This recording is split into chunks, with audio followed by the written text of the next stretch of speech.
welcome back to the channel. Chris back with another video for you guys. Just wanted to talk about today things you shouldn't do or wear while you're working on cars. Okay, so let's get off into it. Things you should not use, do or wear when you're working on cars. Okay, so jewelry. You can wear jewelry all day long. Definitely don't wear rings. Don't wear your watches. Don't wear bracelets. All these things are possible to get something stuck, and you will possibly not be able to get your hand back, or anything can happen. Okay, so you got on the watch, you get in there, you're pulling, now you done got stuck between a bar or something like that, and you're gonna break your watch, or you might not get free at all, especially if you have a steel watch or something like that. So you end up stuck.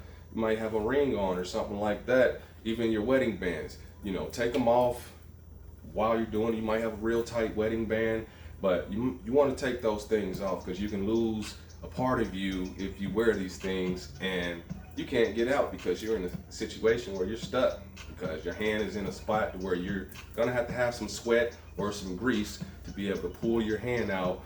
Same thing with a bracelet. You got little bracelets like these, they break. Anything can break.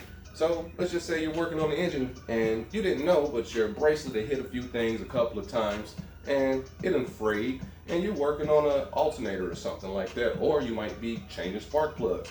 These beads may come off, fall inside of your pistons. They're not magnetic, okay? It's not gonna be able to come out. You're gonna have to do something to possibly get them out, and it might be more of a headache than you've ever had before. I've never had that happen to me, but just saying, as far as that aspect. And another thing, don't wear flip-flops and keep your hair out the way. If you see me in a lot of my videos, my hair is tied back. I have a hat on. I have something to keep it away, because you're leaning over in the engine bay and you may or may not get your hair caught up in a serpentine belt or one of those moving parts, fan, anything down in there, possibly, and you're gonna injure yourself. Okay, so you definitely don't want to injure yourself.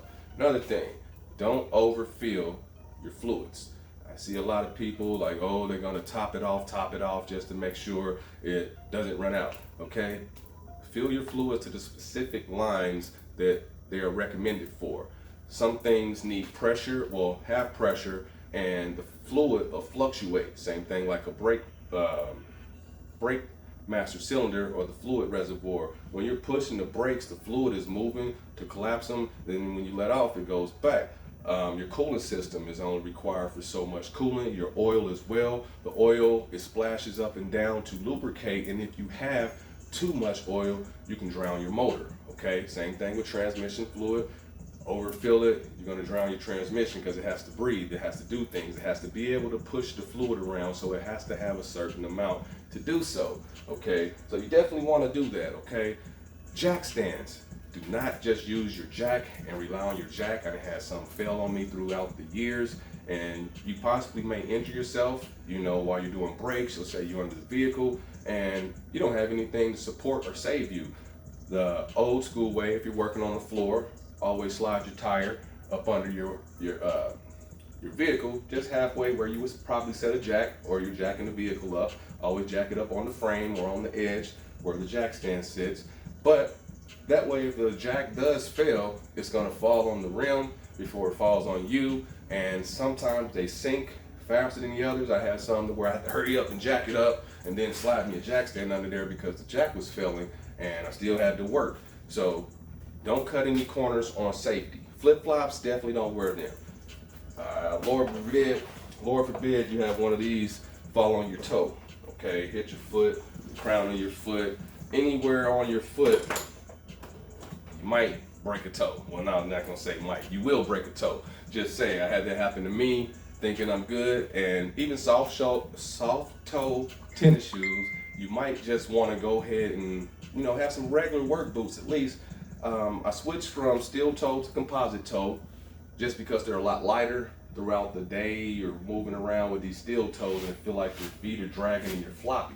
Composite toes or aluminum toes are a lot lighter and they're easier to move around in, and your legs and your calves don't get real fatigued. Okay, but definitely don't wear no flip-flops. I see people doing it all the time. You might get through the job that day. And another thing, you might also trip on something and hit that toe up against something, or you might stumble and try to catch yourself and step on a wrench that might be real big and you injure your foot or possibly anything else. A lot of people don't wear gloves, okay? Doesn't cost that much to wear gloves. It protects you from these chemicals, okay? You can have the toughest man hands in the world. I do all kind of mechanical work. I have an injury from when I used to not do mechanical work from when I was doing construction. I injured my hand. I used to do construction. That's when I was finding what I should do as far as a career on growing, okay? Yeah, definitely use gloves. Not saying you gotta use real big gloves, but some nice gloves, rubber gloves. I recommend you cover your hands because all these chemicals are not made for skin, okay? There it is. These chemicals are not made for skin. You might get some of them on you, but definitely wipe it off. They dry out your hands.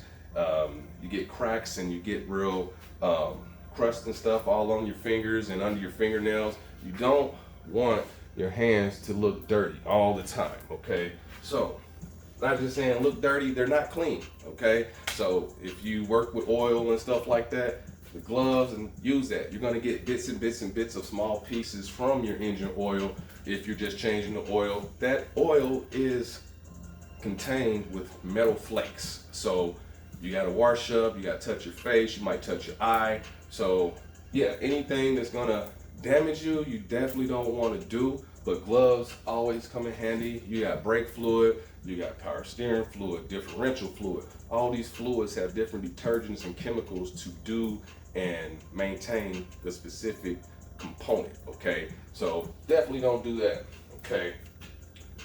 Another thing, don't use the wrong sockets, don't use the wrong wrenches. Meaning, okay, the size is a 16 millimeter.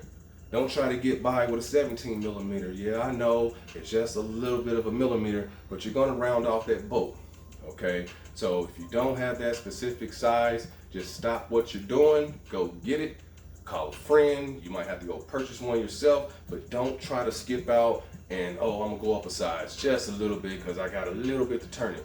No, you're gonna end up stripping it. It might work this one time because the bolt wasn't as tight, but don't do that. You're gonna round it off. It's something I done back 20 years ago, trying to, oh man, I don't have the socket, and use something and round off the bolt. Now you're in deep crack. More of a problem than you would have had if you would have just went and bought the socket, size, or wrench that you need. So just wanted to say a few things of what not to do, what you should do. Definitely wear some eye protection, especially when you're using sprays, or if you're laying on your back or you're under a vehicle. I don't know how many times that I've had, even though I wear glasses, they don't really make safety glasses for glasses, you know what I mean?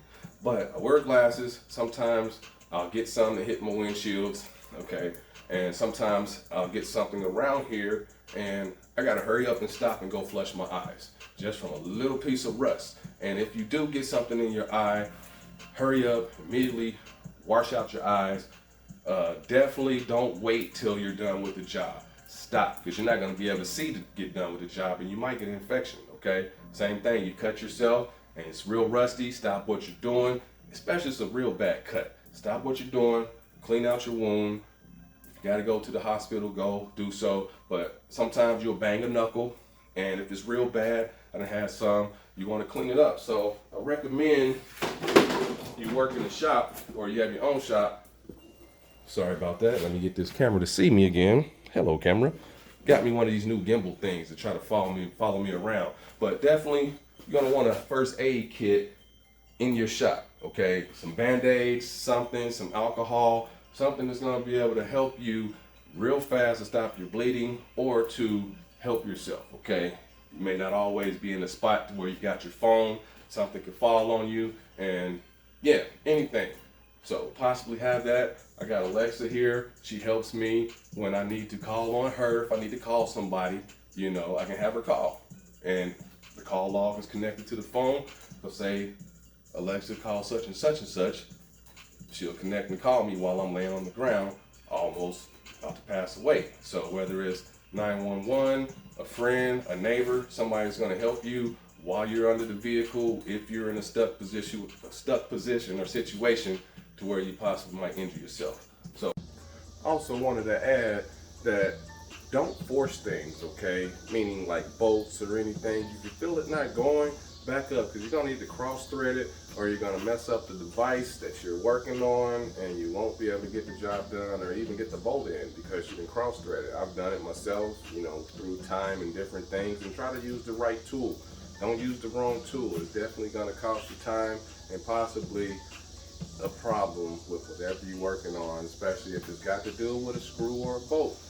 Don't force things, okay? That's one of the things I can always suggest and tell. Don't force it. Whether it's plastic, a headlight, you're trying to get it to go, it's not going quite like you want it to. You're gonna try to force it. It might go in, but you might damage something as well.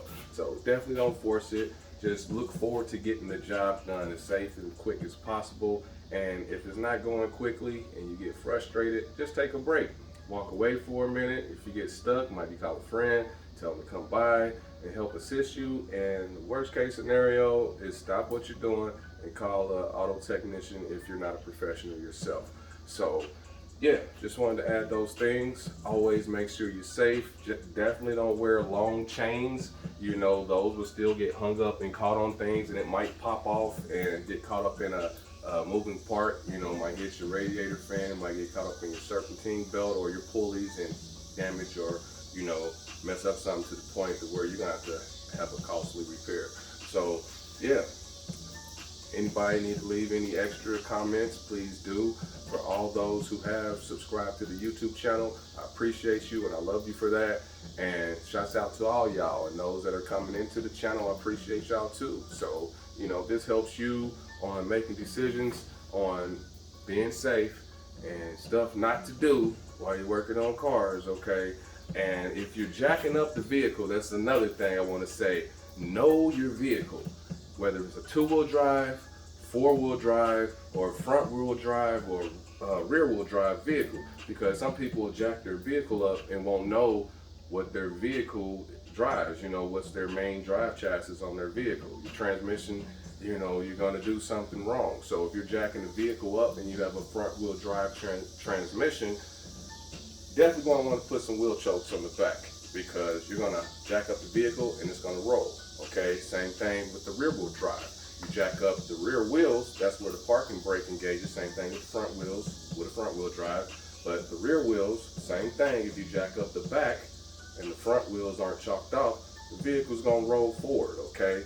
I don't use car ramps, especially in a garage. I don't own any at the time, but if you're using roll-up car ramps, do it on concrete, especially if they're plastic.